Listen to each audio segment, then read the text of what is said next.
جس دین نے عورت کی اپنی قربانی بھی ہو تو اس کو ذبح کرنے کی اجازت نہیں دی، مرد ذبح کرے گا۔ جو دین کہتا ہے کہ عورت ذبح نہیں کرے گی، وہ عورت بیچ سکتی ہے لا کے جانور؟ یہاں جس کا میں نے رمضان میں بھی کہا تھا، پھر بات دہراتا ہوں، سارا سال ناچتے گاتے ہیں اور عید کا موقع آتا ہے تو 2-4 مولوی بٹھا کے وہ دین سکھانا شروع کر دیتے ہیں۔ کوئی پتہ ہی نہیں، کوئی خبر ہی نہیں۔ جس بوتل میں کل تک شراب بک رہی تھی اسی میں دودھ پلاؤ گے؟ جس برتن میں کل تک پیشاب تھا اس میں آج لوگوں کو شہد پلاؤ گے؟ بس کرو، یہ مذاق نہیں، یہ رسول اللہ کا دین ہے۔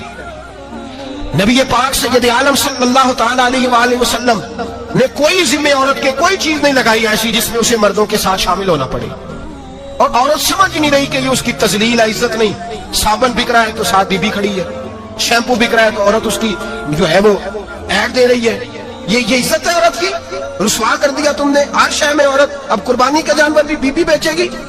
غیرت کہاں گئی اس قوم کی؟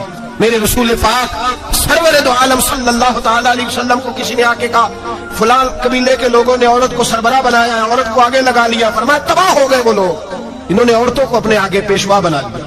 جس رب نے عورت کو نبوت نہیں دی، امامت کرنے کا حق نہیں دیا، کس چکر میں لوگ پڑ گئے؟ 5 لاکھ کا جانور کس لیے لائے ہو؟ 5 لاکھ کا تفاخر کے لیے، دکھانے کے لیے؟ تو اگر 50,000 کا 60,000 کا بھی جانور لاتا تو اچھا آ جاتا، اور 50,000 کا جانور لائے تو 5 لاکھ میں کتنے آتے ہیں؟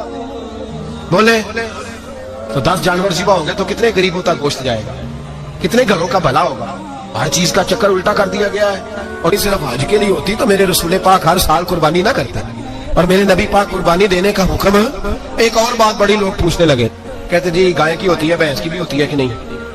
چلو جی اب نئی بات ایک ہے، حدیث پاک میں لفظ آیا اونٹ کا، نبی پاک نے فرمایا بکرا 1 سال کا، گائے 2 سال کی، اونٹ 5 سال کا۔ حدیث میں لفظ آ گیا اونٹ کا۔ آپ کو بندہ کہے پہلے بتائیں نر کا کہ مادہ کا، تو میں کدھر سے آپ کو حدیث نکال کے دوں جس میں نر بھی اور مادہ علیحدہ علیحدہ ہو؟ حدیث پاک میں ذکر آ گیا دمبے کا، مینڈے کا۔ اب باقی جو سارے جانور ہیں نا، اب غور فرمائیں، باقی ایک بکرا ہے، ایک چترا ہے، ایک دمبا ہے، ایک دیسی بکرا ہے، ایک پہاڑی بکرا ہے، تو علیحدہ علیحدہ لفظ کہاں سے نکال کے دیے گئے؟ یہ ساری انواع ہیں، اقسام ہیں، نوع ہیں۔ اسی طرح بھینس بھی گائے کی ایک قسم ہے۔ امام اعظم ابو حنیفہ فرماتے ہیں نوع من، یہ اس کی ایک قسم ہے، نوع میں سے ہے، گائے کی نوع میں سے ہے۔ آپ عام لفظ بولتے ہیں تو کہتے ہیں بکرا چترا گائے بھینس، عام لفظ ہے نا۔ تو جب گائے کہہ دیا تو اب کو بندہ کہے گائے آیا تو پہلے بتائیں گائے تو ہے تو اس میں بیل شامل ہے کہ نہیں؟ تو گائے کی جتنی قسمیں ہیں نا، ہمارے محدثین بھینس کو گائے میں شامل کر دیں، بھینس گائے کی ایک قسم ہے۔ تو نبی پاک صلی اللہ علیہ وسلم نے جب گائے کا لفظ استعمال کیا تو بھینس اس کے اندر آ گئی۔ تو اگر گائے کی قربانی جائز ہے تو بھینس کی قربانی بھی جائز ہے، اگر بیل کی قربانی جائز ہے تو کٹے کی قربانی بھی 100% جائز ہے، اس کے اندر 7 حصے ڈالے جائیں گے، اسے قربان کیا جائے گا، یہ جائز ہے۔ اگر آپ صریح لفظ نکال کے دکھانے کو کہیں گے تو پھر تو بڑی چیزوں میں لوگ الجھ جائیں گے۔ پھر کیسے نکالا جائے گا خسی کی جائز ہے کہ نہیں، جو خسی نہیں اس کی جائز ہے کہ نہیں، فلاں کی؟ تو ان تفصیلات، ہاں بہت ساری چیزوں کی تفصیلات حدیث میں ہے لیکن ساری چیزوں کی موجود نہیں۔ اس لیے میرے عزیز یاد رکھیں، بھینس کی قربانی بھی ہوگی، گائے کی بھی ہوگی، بیل کی بھی ہوگی، کٹے کی بھی ہوگی، جن کی نہیں ان کی نہیں۔ ہم نے کبھی کہا ہرن کی قربانی بھی ہوگی یا مرغی کی قربانی بھی ہوگی۔ تو حدیث مبارکہ کے اندر جو چیزیں موجود ہیں ان کی جتنی اقسام ہیں ان سب کی قربانی کرنا ہاں جائز ہے۔ اور میرے نبی پاک صلی اللہ علیہ وسلم نے فرمایا جانور خوبصورت ہو، لنگڑا نہ ہو، کانا نہ ہو، زخمی نہ ہو، خوبصورت جانور لاؤ، اس کو لا کے ذبح کرو۔ لوگ کہتے ہیں چلو اتنے پیسے اللہ کے راستے میں دے دیں، تو یہ کافی نہیں کافی۔ مسلم شریف میں، بخاری شریف میں میرے نبی پاک سید عالم صلی اللہ تعالی علیہ وسلم نے فرمایا 10 ذی الحج کو اللہ کی نظر میں ابن آدم کا سب سے پسندیدہ عمل، لیکن نا 10 ذی الحج کو، کل 10 ذی الحج ہے تو بڑے کام ہوں گے، فجر کی نماز بھی ہوگی، تکبیرات تشریق بھی پڑھی جائیں گی۔ آج فجر سے شروع ہو گئی نا، 9 کی فجر سے لے کر 13 کی عصر تک تکبیرات تشریق پڑھی جائیں گی۔ اللہ اکبر، اللہ اکبر، لا الہ الا اللہ، واللہ اکبر، اللہ اکبر وللہ الحمد، اللہ اکبر، اللہ اکبر، لا الہ الا اللہ، واللہ اکبر، اللہ اکبر وللہ الحمد، اللہ اکبر، اللہ اکبر، لا الہ الا اللہ، واللہ اکبر، اللہ اکبر وللہ الحمد۔ کوشش کریں جب بھی پڑھیں 3 بار پڑھیں۔